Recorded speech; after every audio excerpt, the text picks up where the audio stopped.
everyone, so today I am taking you through my old artwork starting from when I was 9 years old because that's the earliest one that I could find and leading up to what I'm doing today. So the first one is of me drawing Ursula from The Little Mermaid. I didn't finish drawing her face because I always took a long time to do the face and I just couldn't be bothered to finish it at that time, and then I never went back to finish it. I absolutely loved Disney as a kid and I still do love Disney now, even though I don't think some of the stories are really appropriate for real life. For example, Sleeping Beauty being kissed by the prince when she's asleep. That's actually sexual assault. So in the real world, those stories would not apply, but Disney does have a sentimental value for me, so I do still love it. Moving on to the next artwork I have for you. So this is when I was 12 years old. When I was 12, we moved to our new area and I was a brand new student in a new school. I started maybe about a month or so after term started. And in my first art lesson, all of the students had already gone outside of their classroom and drawn whatever they could see.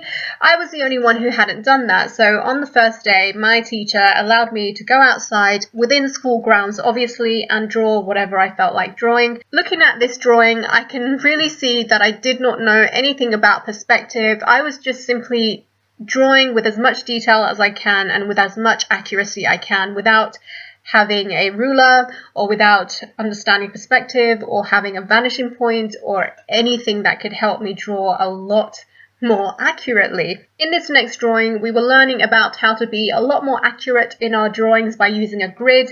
This was probably the first and the last time I ever used grid because I didn't enjoy doing that. I prefer to draw freehand without any guidelines, maybe putting dots here and there just to help me figure out sizing and proportions, but other than that, I really do not like using guidelines. I think for this drawing of a toilet, I found it inside a magazine. I think we were handed out magazines or maybe cutouts from magazines or something like that.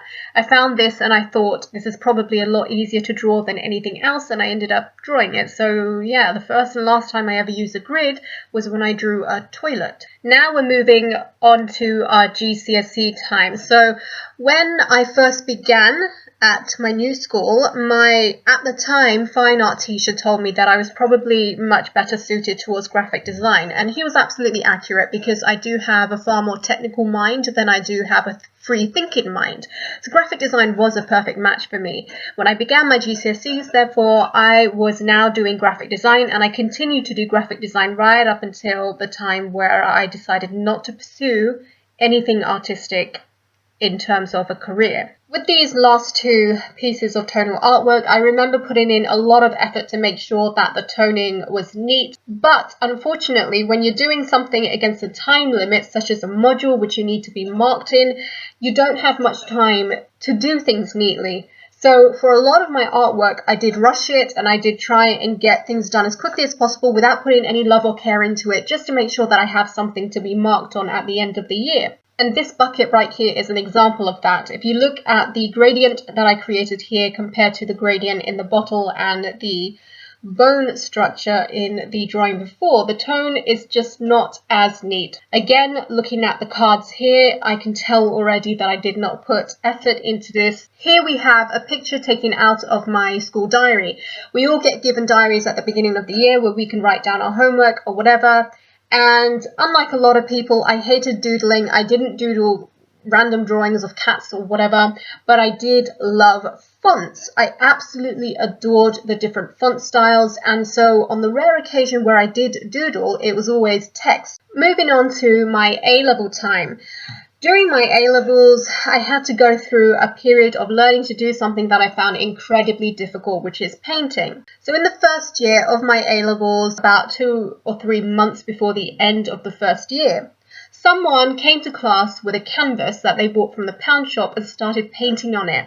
Ever since that person brought a canvas in, everybody else became obsessed with painting. So now all of a sudden, your work didn't look good unless it was on a canvas. I was now in a position where I wasn't going to get the high grades if I just carried on doing tonal artwork. I now had to learn to do my biggest weakness just to maintain my grade. This artwork here, therefore, is the first real painting that I put effort into doing on a canvas. Before that, I had done a little simple test painting on a small canvas, which was a couple of red blood cells with a black background just to see how the paint lays down on the canvas. But once I did that, this tiger was the first real painting that I put effort into doing. This is an oil painting and it's based off of a very beautiful oil painting piece that we have hanging in my home. So it's not original in the sense that I didn't come up with where the rocks would be or where the tree would be or where that little home would be. All of the layout came from the painting on our wall. But what I like about this piece is that it completely goes against my personal belief at the time, which is that I just cannot get better at doing my weaknesses such as painting. Here, when I first started to paint it, I started at the bottom left-hand corner. And by looking at that, I can see that I wasn't very good at placing down the paint. I wasn't as delicate as I could be with the brush. But then as you move up the left side and then work your way across the top and then down the right-hand side, I personally can see how I improved. So this is my favorite painting and it is literally the first and last oil painting that I've ever done. With this particular drawing, I was now in a place where my mind was starting to deteriorate and my mental disorder was starting to come into full effect. So around December of the second year of my A-levels, I fell into depression and it had a major impact on me. In fact, it was so bad that I wasn't able to draw in proportion anymore. And that really says something about how the mental disorder impacted on the way my mind was functioning. So around that time, all I wanted to do was get through the final months in my final year. And therefore, I stopped doing anything that was incredibly difficult for me. I stopped painting because I definitely wasn't able to focus enough to do that.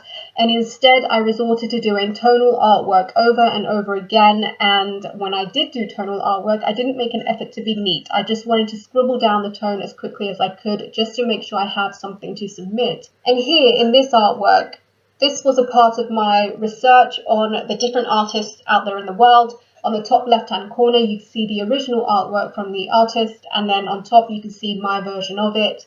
It took me a long time just to draw that bird out and try to get it in proportion because I was struggling incredibly. I think this second drawing is a perfect representation of how my mind was functioning at that time because I couldn't even complete the bottom half of the bird, and I did that with a lot of the drawings that I did around that time. Most of them were incomplete and I got my lowest grade in this module. I think it was a B. Once my A-level period ended, I was in a position where I absolutely hated anything to do with graphic design or with art. I walked away from it for a very long time. Fast forward to about 2010, I did try and do a very small artwork, and it was maybe a 20-minute drawing, but again, I just couldn't get myself to like or enjoy doing it. So again, I walked away for another 2 years, and then 2012 came where for the first time I completed my first tonal drawing in maybe about 5 or 6 years, I'm not sure how long. I did then try to draw another drawing of a rose, as you can see here, but by then I was forcing myself to work rather than enjoying it. So again, once I had completed that rose, I went back to not doing anything for a while. Fast forward to 2015/16, and I think it's fair to say that I'm starting to enjoy the artistic side of me again. And here is my most recent tonal drawing, which is of Ariel from The Little Mermaid, and I just realized that I started my video with a drawing from The Little Mermaid, so I find that kind of a nice ending. This video isn't really anything spectacular. I just wanted to do a little summary of my artistic history. That's all I have to say for now. Not the most interesting video, sorry about that, but I will see you guys next time.